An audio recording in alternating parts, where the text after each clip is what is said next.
Good afternoon, Robert Scribbler here with the OBX Wave Report, filming south and east from Jeanette's Pier, a familiar spot for me as I captured a lot of film here in the wintertime and the springtime, but we've been up and down the Outer Banks quite a bit lately. Got a surfer paddling out to the first sandbar here just to the south of Jeanette's, and got some 2-foot waves rolling in off the North Atlantic Ocean. Winds out of the west about 10 miles per hour, maybe a little bit lighter. Got some light rains. We got some thunderstorms rolling in throughout the day. Swell coming in off the ocean a bit larger at around 2 feet with 2 to 3 foot waves up and down the Outer Banks. Here in Nags Head, ocean water temperature is a bit cooler, closer to the upper 60s, lower 70s with some upwelling. Up and down the Outer Banks though, mostly 80-degree water temperatures, and boy, can you feel the humidity hitting you with like a big wall of moist heat. This year, the humidity seems particularly intense, and with the large portions of the U.S. under heat advisories, you can certainly understand why. Here, when it gets we get that direct influence of the heat over the ocean, we get this big punch of humidity. And down in Hatteras, particularly today, we felt that humidity consistently with feels like temperatures in the range of 98, 99, possibly even close to 100 degrees. Feels like temperatures with that extreme humidity, and temperatures in the middle and the upper 80s. When you got high humidity with those temperatures in the upper 80s, can really feel very hot. All right, so let's get down to the wave report for today. I'm going to give you guys some official observations from the various wave monitors and wave buoys, and then I'm going to talk a little bit about climate change and climate change impacts, because the U.S. is really feeling it, and that does affect us here on the coastline. All right, but starting out at Nags Head right now, waves in the range of about 1 to 2 foot. I'd say closer to 2 foot waves coming in here. It's close to high tide, so we don't have as many waves breaking on the sandbars, but you can see these thick waves rolling in. Semi-choppy, although waves cleaning up a bit with the recent rainfall. Primary swell out of the east-southeast, about 1.8 foot. Winds out of the southwest at around 10 miles per hour.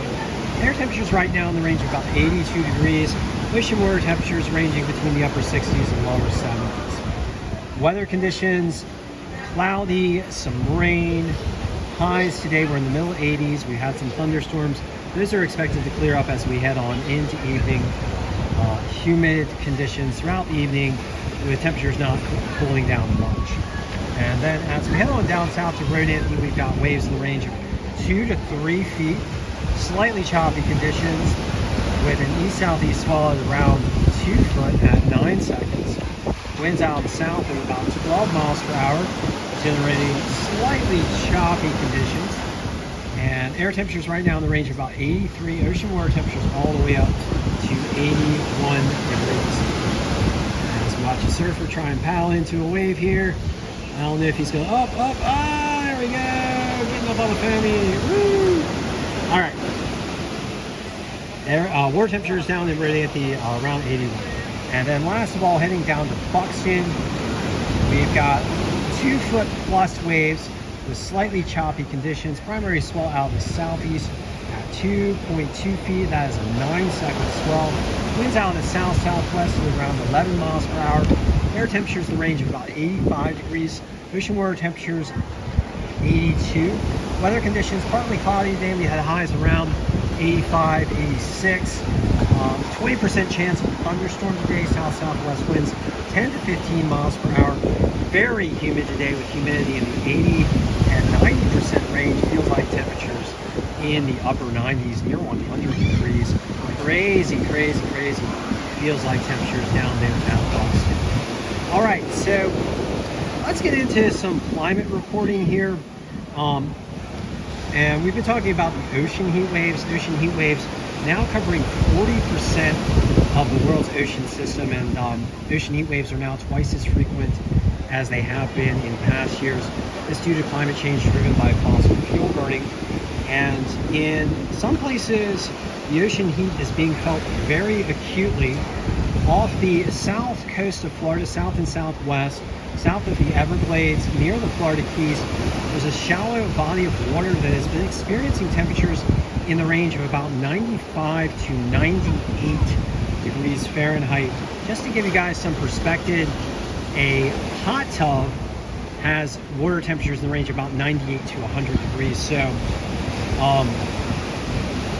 hot tub type temperatures at the ocean surface just to the south and west of Florida. This is pretty unprecedented.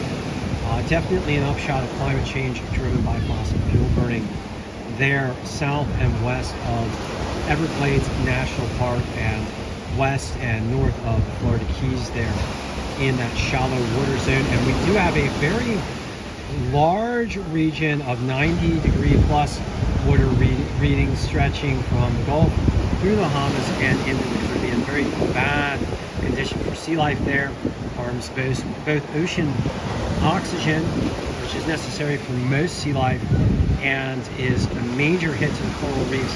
Many of the coral reefs around Florida experiencing devastating conditions due to that ocean heat. Here in the United States, we've got about a third of the U.S. population under heat advisories. We're still experiencing a lot of smoke from those Canadian wildfires, which are still, many of them still burning a lot of people up there in the far north, in those regions where forests are not used to the extreme heat that they're experiencing. And in Death Valley this weekend, predictions indicate that that region of the United States might experience a record global temperature in the range of about 130 degrees Fahrenheit. So once again, we are experiencing a lot of the impacts of climate change driven by fossil fuel burning across the United States, and some are turning summer into like a little bit of, well, I'd say a little bit, a lot less pleasant than it typically has. And we really don't want to experience worsening summers, and we really need to transition away from fossil fuel burning and get into that clean energy, which is going to help tamp down the effects of climate change, which affects the beautiful coastline right now that you see so many people enjoying through the combined impacts of sea level rise, more intense storms, which threaten all of our coastlines, and also the ocean heating that harms our coral reefs, and then the ocean acidification, which harms so much of sea life as well. And the way we get away from that is to rapidly transition to clean energy. Clean energy being wind, water, solar, and electric vehicles, which are mass deployable now at this time through various innovative programs and through manufacturing, which is also a major boon for jobs, employment, and wages and salaries for us all. So we do have solutions to the problems of climate change.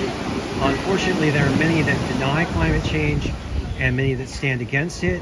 And there are some even that threaten death to those of us who are advocating for climate action and supporting scientists out of nothing more than hate. So I just urge you all to do everything you can to help speed the transition to clean energy, and to stand with the climate scientists and the climate activists who are literally standing with all of us who live here on the coastline and in so many other places that are affected by climate change. So thank you for joining me for this session of the OBX Wave Report. I'm going to get back home and upload this video for you guys. Do please check out my Instagram, where we do get some more timely OBX Wave Report briefs from various locations all up and down the Outer Banks. And if you guys do get in the water today or tomorrow, I hope you guys shred up the waves. Take care, and thank you for joining me once again.